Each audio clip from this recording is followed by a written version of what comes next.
Presidente, permítame, como miembro de esta bancada de oposición, complementar unos aspectos de la intervención del honorable senador Iván Duque. Cuando se propuso para Colombia la visión segundo centenario, tema estudiado inicialmente por Juan Luis Londoño y después dirigido por el doctor Santiago Montenegro, se dijo claramente que el país necesitaba crecer al 6%, senador Roy Barrera. Se dijo que el país necesitaba crecer al 6% para poder formalizar el empleo, para poder superar la pobreza. En efecto, llegamos a conseguir esa meta, la excedimos y fue uno de los pocos países que pasó la crisis del 2008 positivamente. Mientras México cayó, Brasil cayó, cayó Chile, nosotros lográbamos pasar esa crisis con el 1.9 y el país quedó en la senda de volver al 6%. Una economía creciendo al 3%, y me remito a ese estudio, no es capaz de generar el empleo que Colombia requiere ni superar la pobreza. Pero además la comparación está mal hecha, porque países como Brasil, Chile y Perú tienen disminuciones por un factor exógeno, que es la desaceleración de la economía china. En nuestro caso hay factores endógenos, que también los tiene, por ejemplo, Brasil, con el sobreendeudamiento de los hogares, con el tema de la corrupción en su empresa de petróleo, que a propósito la nuestra registró hoy el momento más crítico del valor accionario en la Bolsa de Nueva York. Y nosotros tenemos toda la posibilidad de haber salido adelante con crecimiento del 5 o 6% a pesar de los factores exógenos. ¿Cuáles son los factores endógenos? El derroche, que nos está amenazando con este déficit fiscal y que ha hecho que ya empiecen a tener dudas los calificadores. Aquí quitaron los incentivos a la inversión.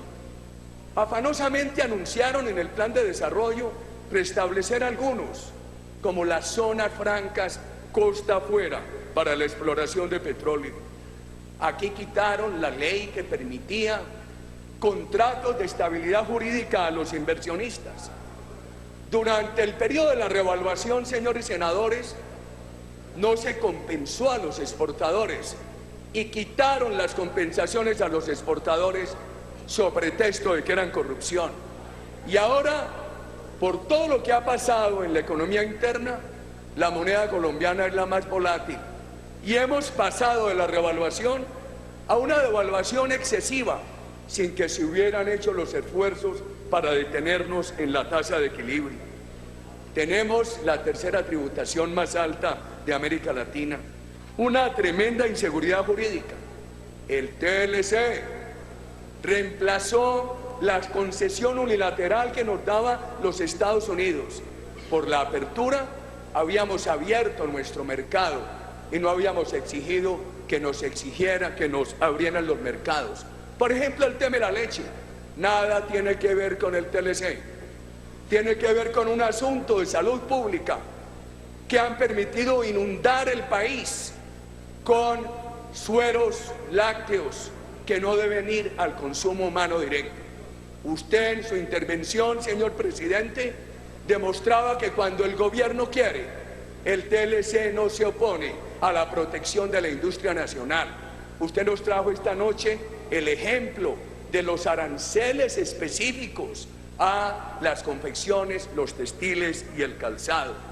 ¡Qué paradojas! La mayor cantidad de leche este año ha entrado de la economía boliviana. ¿Y cómo seguimos hablando del TLC, señor presidente? Les voy a hacer esta cuenta. Este país tiene más posibilidades en cultivos permanentes de tardío rendimiento que en cultivos semestrales. ¿Por qué? Porque estamos en la línea ecuatorial, porque somos un país con dificultades enormes de ladera. Pues ¿sabe qué mostró el último crecimiento de la economía? Mostró que en la producción de cultivos permanentes crecimos 7%, por lo que había sembrado en el pasado, pero las nuevas siembras estuvieron estancadas. En el Catatumbo hoy está estancada la palma africana y creciendo exponencialmente la coca. Mire, señor presidente, vamos al tema forestal, donde Colombia tiene grandes oportunidades. El gobierno llegó a los Montes de María y allá propusieron una denuncia, un acuerdo que se había dejado con Argos. Llegaron a denunciar allá que esas tierras eran de Uribe y quitaron ese acuerdo y privaron a los Montes de María de tener 40.000 hectáreas reforestadas por una empresa seria como Argos, en coordinación con los campesinos. Los chilenos que habían venido al sur de Antioquia, al norte, al sur de Córdoba, al norte de Antioquia, 2 firmas diferentes, están estancadas por temor, por la violencia, por la inseguridad jurídica. Y además el gobierno hoy, mientras invitaba al diálogo con la oposición, entonces enseguida anunciaba una política al estilo Chávez para el agro colombiano. Venezuela, que tiene tierras fertilísimas, rica en aguas, con el sur del Golfo catalogado como una de las mejores tierras del mundo, hoy tiene que importar el 75% de los alimentos que consume. Nos salve Dios de que en esta ola agrarista del gobierno nos sigan conduciendo por el camino de Venezuela. Gracias, señor presidente.